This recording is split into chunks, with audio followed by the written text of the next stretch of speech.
Today, the United States has around 333 million people. 50 years ago, it was just around 200 million, so growing about 50% between 1974 and 2024. However, when you look at projections for 50 years from now, the growth rate isn't 50%, it's much, much less. The UN projects an American population of 389 million by the year of 2074. That's a growth of only around 16%, nothing close to the previous 50. And if you rule out new people coming into the country via immigration and count only the new births of people already inside the US, that percentage doesn't just get smaller, it potentially goes into negative values. This chart from the US Census Office shows us how by 2060, foreign people living in the US will amount to around 17% of the population, which also leads to a rearrangement of the ethnic composition of the young population. In 2016, 51% of people under 18 years old were white, 25% were Hispanic, 15% black, and 5% Asian. Numbers that change in the 2060 projection.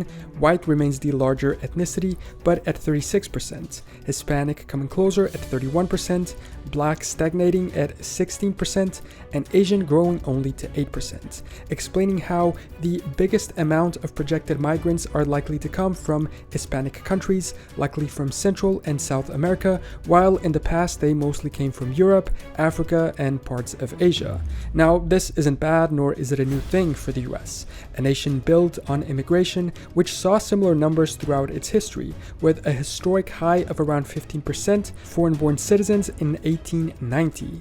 But it does show a key problem for the US, which is that its own people today aren't having as many children as they used to. Now, they aren't alone in this. Most European countries face the same problem, if not worse, of an ever-aging population. And even previous population giants like China face critical scenarios even worse than the US.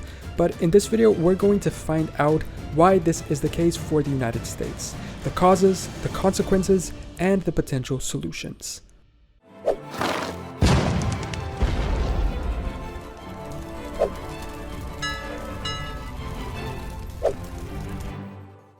The United States has historically been known for its growing population, a melting pot where immigrants from all over the world came together to build a new nation where anything was possible.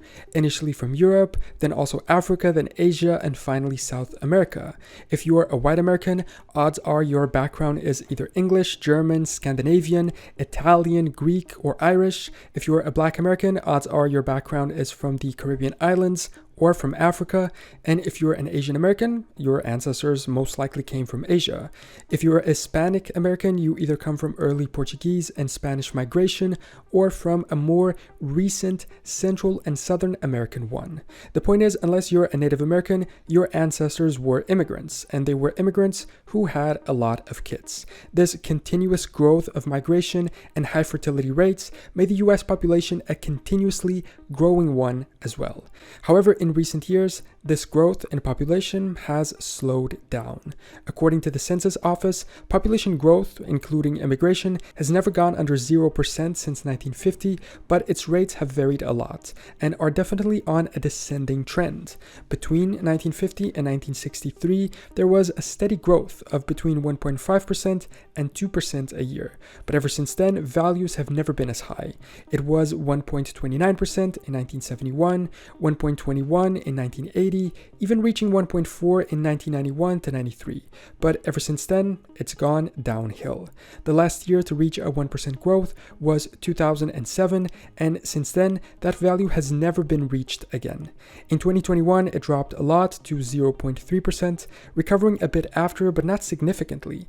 And the projection is that it will never go back up again, continuing to go down all the way to a residual 0.13% by 2074. And according to the US Census Bureau, under a low immigration scenario, the US population could even start declining by the year of 2040 for the first time in its history. The reason for the descending trend in population growth rate is varied, and it seems to start taking place in the 1990s. Various factors contribute to this decline since then, including lower birth rates, sporadic higher death rates, sporadic decreases in migration, and surprisingly the increase in life expectancy too. To quickly explain each of them before going into further detail.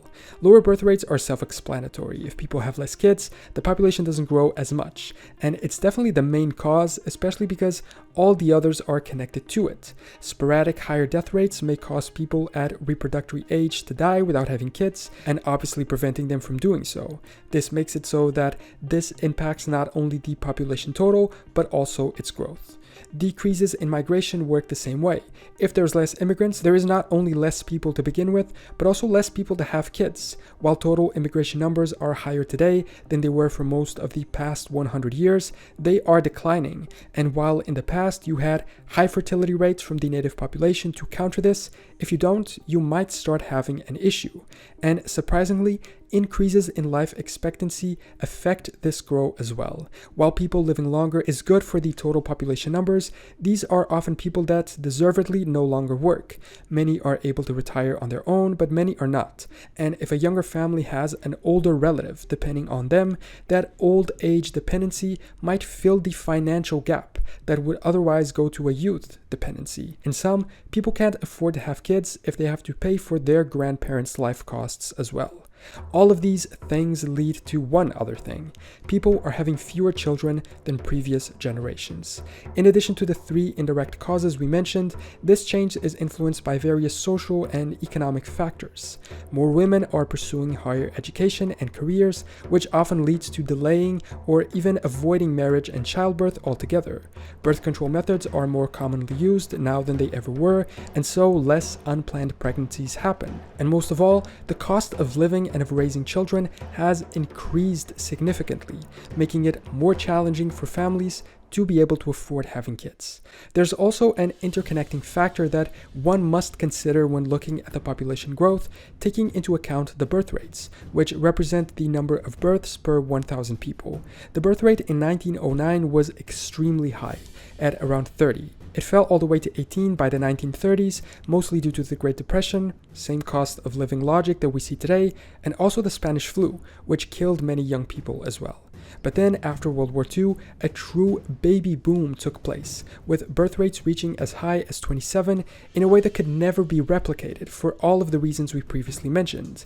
That large baby boomer generation is now reaching retirement age, leading to a higher death rate.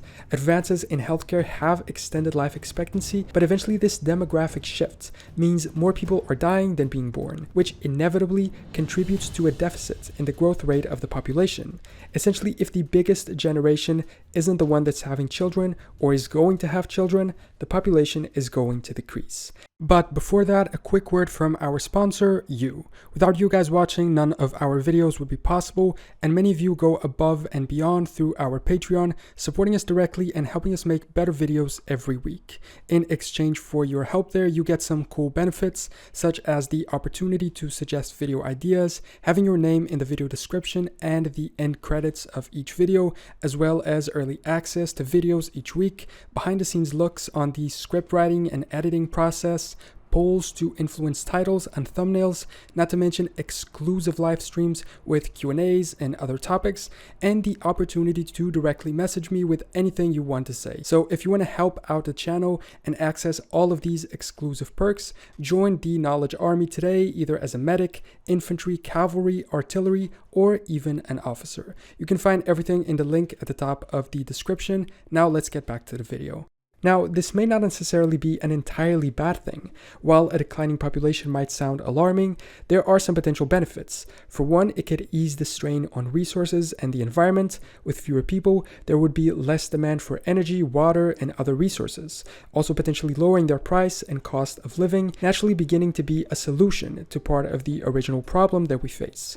A smaller population could also lead to less crowded cities, reduced traffic congestion. This could improve the quality of life for many many people, making urban areas cheaper, more livable, and reducing the stress associated with overcrowding. Additionally, with fewer people competing for jobs, there might be better employment opportunities and potentially higher wages for workers, resulting in more disposable income, and again, a partial solution that may end up leading to once again higher birth rates. However, the downsides of a declining population are significant and multifaceted. Economically, a shrinking population can lead to a reduced workforce, which can also hinder economic growth. Fewer human workers means less economic output, fewer consumers, and a smaller tax base. This can strain public finances, making it harder to fund essential services like healthcare, education, and infrastructure, or, for example, incentives for having children, making the problem even worse. With fewer young people entering the workforce, there are fewer contributors to support an increasing number of retirees. This imbalance can lead to financial shortfalls and increase pressure on social welfare programs. According to the Social Security Administration of the US, by 2034, the combined trust funds for Social Security will be depleted if current trends continue. The US has long benefited from a diverse and growing population that drives creativity and entrepreneurship. A decline in population growth could stifle this and reduce the country's ability to adapt to new challenges and opportunities. Not to mention how it can also risk the US's position as a military superpower, as the armed forces are mostly made up of younger people, at least those that are in active duty, unless you see a full automatization of it with remote drones and robot soldiers controlled by older people away from the front. So now we understand the problem, a low population growth resulting from lower birth rates, which in turn are the consequence of a number of other factors. This growth rate being so small makes it so that at the current rate, the US population will mostly stagnate or even decline. So what can be done? Addressing the issue of population decline definitely requires solving the problem on either both or at least one of the fronts. One possible solution is to implement policies that support families and encourage higher birth rates. This could include offering direct financial incentives for having children, providing affordable childcare, and creating more family-friendly work environments, or implementing state regulation that forcefully brings down the cost of living, like higher minimum wages, rent-controlled housing, and caps on corporate profits for essential goods and services. Another solution is to reform immigration policies to attract more legal immigrants. The US has a long history of benefiting from immigration, which has contributed to its population growth, economic growth, and cultural richness overall. And if the US fails at or doesn't want to solve one of these two issues, a real problem might come up. Projections for 2030 onwards show immigration accounting for at least or more than half of the population growth. If it is abandoned, an actual decrease in population might take place for the first time in US history. At the same time, if nothing is done to solve the fertility rate crisis, the current population of the US will die out and be completely replaced. The US and the rest of the world have to make a difficult decision. Either completely change the way their societies work to make them functional with an overwhelmingly older population than before, or fix the problem in one of the two ways we mentioned. But the first scenario isn't a permanent solution either. Even if we could adapt and change the way things work, if the population isn't at least renewable after reducing to a certain number, the country would be doomed to extinction. So what do you think? Which measures would you put in place to increase fertility? And what is your view on immigration as a solution? Let me know in the comments. Thanks so much for watching this video. Thank you to my patrons for their support. If you want to join, you can access exclusive content and be in direct contact with me. Remember to subscribe here on YouTube as well, and I will see you next time for more general knowledge.